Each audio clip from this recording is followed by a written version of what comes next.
quiero compartir con ustedes una enseñanza de la Escritura. La paz de Dios sea con todos aquellos que me escuchan. Y bueno, voy directo al grano. En Apocalipsis 12, Juan relata algo bastante simbólico, ¿no? Porque empieza a hablar de lo que él vio, es decir, una visión dentro de un sueño o simplemente una visión dentro de un éxtasis o una visión que no implica el éxtasis. Entonces, respecto a lo que dice en Apocalipsis 12, que es bastante simbólico, algunas personas han interpretado respecto a la mujer de diferentes maneras. Hay diferentes grupos en cuanto a diferentes creencias respecto a este pasaje en varios aspectos, no solamente en uno. Por ejemplo, en el tema de lo que es la mujer que apareció en el cielo, vestida de sol, con la luna debajo de sus pies y sobre su cabeza una corona de 12 estrellas.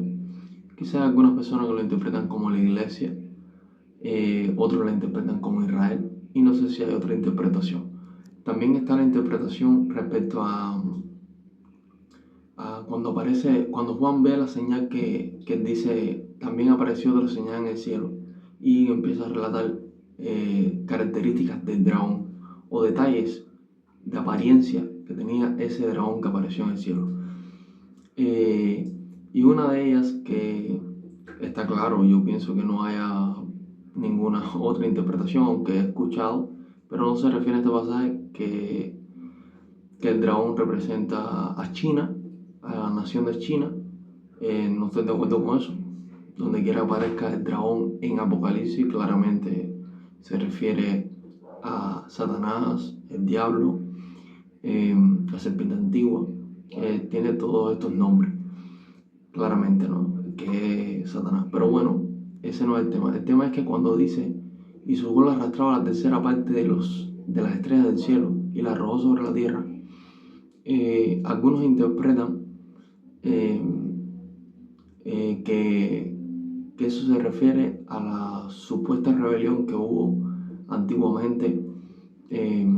No se sabe quizá en qué lugar del tiempo de la historia, ¿no?, ocurrió la supuesta rebelión. Quizá algunos lo ubican entre Génesis 1.1 y Génesis 1.2, pero quizá la mayoría, descartando, la mayoría de los que creen que hubo una supuesta rebelión en el cielo, descartan de que esa rebelión tuvo lugar en Génesis 1.1, entre Génesis 1.1 y Génesis 1.2. Entonces, respecto a lo que creen aquellas personas que para mí no están interpretando correctamente el texto y no están respetando tampoco el contexto, interpretan de que cuando dice la tercera parte de las estrellas y la arrojó sobre la tierra, se refiere a aquella rebelión que Satanás llevó a cabo, y consigo fueron arrojados a la tierra. Si tomamos lo que dice acá, él y los ángeles, que él fue quien los arrastra hacia la tierra junto con él. Entonces, o los arrastra en esa rebelión. No estoy de acuerdo con eso, y bueno, voy a hablar. Y también hay, en este mismo pasaje, fíjate, en este pasaje hay diversidades de interpretaciones en un solo pasaje de la Escritura. Impresionante, pero bueno. En el versículo 5 dice respecto a la mujer que Juan vio en el cielo vestida del sol y la luna debajo de sus pies, algo así, y las 12 estrellas, esa corona con 12 estrellas. Dice que ella dio a luz un hijo varón que regirá con vara de hierro a todas las naciones, y su hijo fue arrebatado para Dios y para su trono. Algunos interpretan que este hijo varón que dio a luz esta mujer se refiere a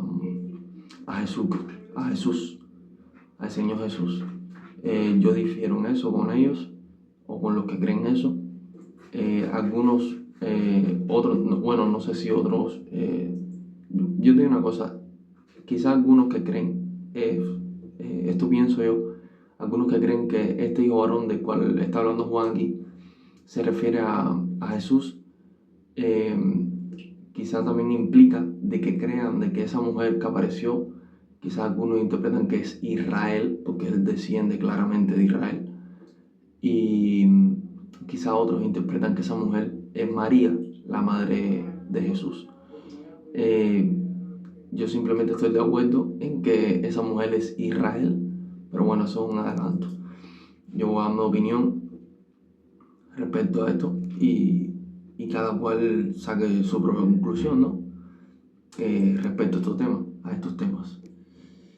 Ya después hubo una batalla en el cielo, bueno, y de ahí en adelante, bueno, relata que la mujer, esa batalla en el cielo y luego que la mujer va al desierto, si no me equivoco. Él lleva al desierto y el dragón lanza de su boca un río, algo así, algo como inundación. Pero bueno, la mujer es protegida, en fin. No es eso de lo que voy a hablar, sino de esto que he hablado antes. Entonces, primero que nada, quiero afirmar y demostrar por las escrituras que esto que Juan está hablando es futuro, que es algo que no ha acontecido. Después del capítulo 3 y capítulo 2, que habla claramente aquellas profecías para cada iglesia de parte del Señor por medio de Juan, Juan dice en el capítulo 4 lo siguiente: después de esto miré y aquí una puerta abierta en el cielo, y la primera voz que oí como de trompeta hablando conmigo dijo: sube acá y yo te mostraré las cosas que sucederán después de esto. Aquí está claro que todo lo que Juan está relatando del capítulo 4 en adelante hasta el capítulo 21, que es el último capítulo, 22, perdón, si no me equivoco, 22 de Apocalipsis, claramente está hablando futuro. Y futuro a partir de cuando Juan lo está diciendo. Claramente que han pasado 1000 años y pico desde que Juan escribió esto, ¿no? Pero claramente ya habían pasado, por ejemplo, el nacimiento de Jesús, la destrucción del templo, si se escribió pegado al año 100 o en el año 90 después de Cristo, por supuesto. Ya había pasado la destrucción del templo de Jerusalén. Habían pasado cosas importantes, ¿no? Entonces ya María había muerto, muchas cosas, ¿no? Quizá entre otras cosas. Pero bueno, ahora quiero ir al capítulo 12 y ya teniendo puesto en la mesa este versículo claramente que está diciendo que todo lo que a Juan se le va a mostrar y todo lo que Juan escribió y nosotros tenemos es futuro. No está hablando nada del pasado, ni está hablando antes de Cristo, ni después de Cristo, antes de que Juan escribiera esto y que se le mostrase a Juan. Entonces, Apocalipsis 12 empieza diciendo Juan lo siguiente: apareció en el cielo una gran señal, una mujer vestida del sol, con la luna debajo de sus pies, y sobre su cabeza una corona de 12 estrellas. Y estando encinta, es decir, embarazada, clamaba con dolores de parto en la angustia del alumbramiento. Es decir, no sé si un lenguaje vulgar, decir parir al bebé, o en otras palabras sería dar a luz, que quizá más culto. Entonces el versículo 3 dice lo siguiente: también apareció otra señal en el cielo. He aquí un gran dragón escarlata que tenía 7 cabezas y 10 cuernos, y en sus cabezas 7 diademas. Y su cola arrastraba la tercera parte de las estrellas del cielo y las arrojó sobre la tierra. Y el dragón se paró frente a la mujer que estaba para dar a luz, a fin de devorar a su hijo tan pronto como naciese. Y ella dio a luz un hijo varón que regirá con vara de hierro a todas las naciones, y su hijo fue arrebatado para Dios y para su trono. Y la mujer huyó al desierto, donde tiene lugar preparado por Dios, para que allí la sustenten por 1260 días. Después hubo una gran batalla en el cielo. Miguel y sus ángeles luchaban contra el dragón, y luchaban el dragón y sus ángeles, pero no prevalecieron, ni se halló ya lugar para ellos en el cielo, y fue lanzado fuera el dragón, la serpiente antigua que se llama Diablo y Satanás, el cual engaña al mundo entero, fue arrojado a la tierra y sus ángeles fueron arrojados con él. Entonces ya aquí lo voy a dejar. Y ahora, yendo al versículo 1, mi opinión es la siguiente respecto a esta señal que vio Juan y que claramente está hablando del futuro, aunque por supuesto claramente aunque lo que se le está mostrando es una profecía, como quizá también lo dice él en el capítulo 22 por allá. Dice: el que guarda esta profecía, bienaventurado, algo así.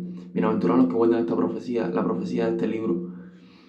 Entonces, aquí claramente la mujer para mí es Israel, representa Israel y dará a luz, por supuesto, estará encinta y dará a luz un hijo.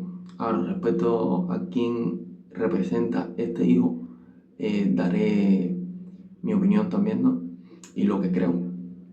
Entonces, respecto a la otra señal que vio Juan en el cielo, que es el dragón, eso es bastante claro, porque hasta mismo Juan lo dice, quién representa este dragón, y claramente representa a Satanás. Entonces, respecto a cuando dice en verso 4, y su cola arrastraba la tercera parte de las estrellas del cielo y las arrojó sobre la tierra,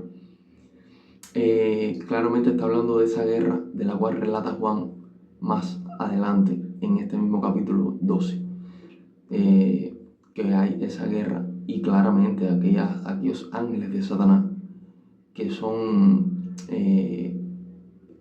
Juan lo vio como la tercera parte de las estrellas del cielo. Estas estrellas del cielo representan claramente los ángeles. No significa ahora que todas las estrellas, ahora cuando vas a estudiar el Antiguo Testamento, cuando te encuentras estrellas se refiere a ángeles, no. Pero en este pasaje claramente está representando lo que es los ángeles y claramente de Satanás, y los arrojó sobre la tierra. Satanás, más adelante se puede ver que Satanás junto con esos ángeles son arrojados a la tierra.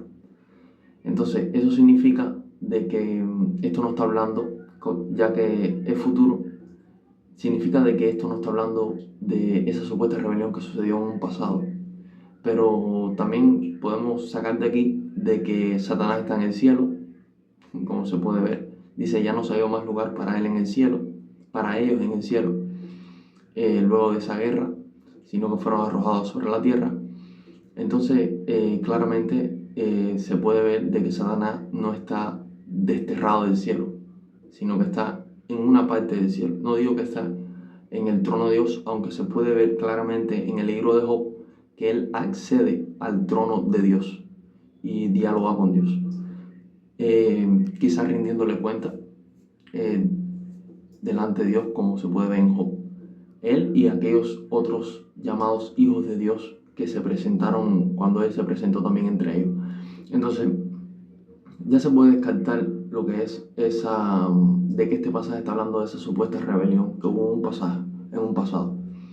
No está hablando de eso, está hablando de algo futuro, de esa guerra que va a acontecer, celestial, esa guerra celestial, que posiblemente no se va a ver no lo va a ver los habitantes de la tierra, no lo van a ver, pero eso sí, por supuesto, claramente a aquellos que ángeles y demás que van a estar ahí, claramente van a no solamente verlo, sino ser partícipes. Y también, y claramente Dios, por supuesto, y Jesús, y también lo que va a acontecer luego de que termine esa guerra, ¿no? Que van a ser arrojados sobre la tierra esos ángeles y Satanás. Si toman también, por ejemplo, el capítulo 14 de Isaías, que se usa para afirmar aquella supuesta rebelión de Satanás en un pasado, también se usa Ezequiel 28 para posiblemente también hablar de esa supuesta rebelión. Y no solamente la supuesta rebelión, porque si sigue el pasaje, ahora no me digas, porque si yo tomo una parte del pasaje y otra no, no estoy respetando el contexto. Porque se toma, Lucero, hijo de la mañana, sí, pero toma lo demás, porque ahí sigue diciendo que será echado, no me acuerdo si al Seol en capítulo 14 de Isaías, o a la tierra, como también lo dice en Ezequiel 28. que dice, oh, querubín protector, pero más abajo te dice respecto a ese querubín protector que será echado a la tierra, ¿entiendes? O fue echado a la tierra. Entonces, si está hablando en ese momento que fue echado a la tierra, vamos, claramente está como que no encaja con otras cosas, como por ejemplo aquí, que no, él no está, de hecho no encajaría ni siquiera con Job, porque cómo puede Satanás, si está echado en la tierra, entonces puede surgir otra teoría que quizá no se invente para decir de que Satanás tiene acceso al cielo, pero no habita en el cielo. Y yo no creo eso, pero bueno. Claramente Satanás está en el cielo con sus ángeles, tiene su parte actualmente en el cielo con sus ángeles. Y bueno, y accede claramente a la presencia de Dios, digamos como que a rendirle cuenta cada cierto tiempo. Y no solamente él, sino también otros. Por eso no solamente quizás aconteció en Job nada más, sino que acontece incluso aunque nosotros no lo veamos. De hecho, si no se relata eso de Job, nosotros no pudiéramos hablar o sacar estas conclusiones, ¿no? Entonces, eh, respecto a que la mujer, perdón, me salté. Dice de que Satanás se paró delante de la mujer que estaba, por supuesto, para dar a luz a ese hijo varón, y él lo quería devorar. Dice, a fin de devorar a su hijo tan pronto como naciese, es decir, dando luz, lo mataría, ¿no? Devorar. Y ella dio a luz un hijo varón que regirá con vara de hierro a todas las naciones. Eso es importante, ese detalle. Y su hijo fue arrebatado para Dios y para su trono. Es decir, que de cierta manera no es que Satanás no lo haya podido devorar en el sentido como el anticristo pisoteará aquellos judíos y todos aquellos que va a pisotear. Es decir, que quizá posiblemente Dios le entregue en su mano a Satanás en el sentido de lo que no se lo entregó por ejemplo, a Job. Dios le permitió varias cosas. A Satanás Dios le permitió sobre Job varias cosas, pero no le permitió matarlo. Y quizás esto es lo que puede acontecer respecto, no lo mismo de Job, sino lo que no aconteció con Job, puede que es lo que acontezca con este hijo varón, el cual no ha nacido, porque está hablando del futuro y no se refiere a Jesús, sino que se refiere a otras personas, porque para mí, aunque diga hijo, está hablando plural en el sentido no de la palabra, que claramente es singular, sino de lo que representa, que creo que representa aquellos 144.000, que si se dan cuenta y revisan el capítulo 14 de Apocalipsis, se pueden dar cuenta que estas características por ejemplo, ese detalle, que dice que ese hijo varón regirá con vara de hierro a todas las naciones, eso aplica a ellos, que van a ser arrebatados también, eso es otra cosa. Van a estar en el trono de Dios junto con el Cordero de Dios y seguirán el Cordero de Dios. Van a ser como un grupo especial para el Señor que Dios va a redimir para Él. Entonces, de la tierra también. Para mí representa eso y tiene otra conexión que hablaré brevemente, no me meteré profundo o a dar detalles, por decirlo de otra manera, hablar sobre eso. Para mí ese él del cual habla Pablo en 2 de Tesalonicenses 2, que tiene que ser quitado de en medio para que se pueda manifestar ese hombre de pecado, o como le llaman algunas personas, el anticristo. Para mí es él, que por supuesto para mí va a ser devorado, va a ser martirizado quizá, no sé, matado, este gran grupo. No sé cuál es su función antes de ser matado, pero solo sé y creo que va a ser devorado, va a ser matado vamos a decir matados, van a ser muertos, o matados, para que se pueda entender. de alguna manera por mano de Satanás, y así se cumplirá el propósito. Por ejemplo, eso pasó, se cumplió el propósito de Dios y así serán tomados. Por ejemplo, Jesús, por medio de Satanás, que tuvo parte en su muerte, en la muerte de Jesús en la cruz, tuvo parte. Pero se cumplió el propósito de Dios no solamente ahí, sino también más adelante o un poquitico más adelante con la resurrección, y fue tomado por Dios, ¿me entiendes? Al cielo, ¿no? Como creo que va a suceder, no claramente como se dio con Jesús, que ascendió delante de sus discípulos, pero por ejemplo hay personas que mueren y van a la presencia de Dios, son tomados por Dios, son arrebatados por Dios. No como quizás se entiende, ¿cómo se puede decir? Se entiende mayormente respecto al arrebatamiento, como Pablo lo describe, que será que aquellos vivos serán transformados, pero está hablando de los vivos, pero los muertos también son tomados. Por ejemplo, en ese caso de la segunda venida del Señor, serán tomados. Por supuesto, serán resucitados, es decir, que se les dará un cuerpo también. Pero los otros serán transformados y ellos de alguna manera serán tomados. ¿De dónde? De aquellas moradas en las cuales se encuentran. Pero las personas cuando mueren son tomadas, ya sea para ser llevadas a la presencia del Señor, es decir, en otras palabras, al cielo, a las moradas de Dios, o a una de las moradas de Dios, o ser llevado, por ejemplo, al Hades, aquellos incrédulos, aquellos que no creen el Evangelio, y aquellos que se apartaron del Evangelio, etc. Aquellos que no cumplen los requisitos para entrar en el cielo, o a la presencia del Señor. Entonces, ya, y después dice que la mujer huyó al desierto, donde Dios ha preparado. Claramente eso está hablando de lo mismo que relata, que también hablaré sencillamente, ¿no? De aquello que relata Lucas, que dijo Jesús en el capítulo 21, que los gentiles hollarán la ciudad. Bueno, eso no lo dice, eso lo dice en Apocalipsis, que tiene conexión. Pero aunque es algo que acontecerá, lo voy a decir para que cuando lo busquen lo entiendan o sepan de lo que estoy hablando de alguna manera, ¿no? Que en Lucas 21 dice de que cuando vean a Jerusalén rodeada de ejército, el que esté en el campo no regrese a la ciudad, etcétera, etcétera. Y entonces dice que es para que habrá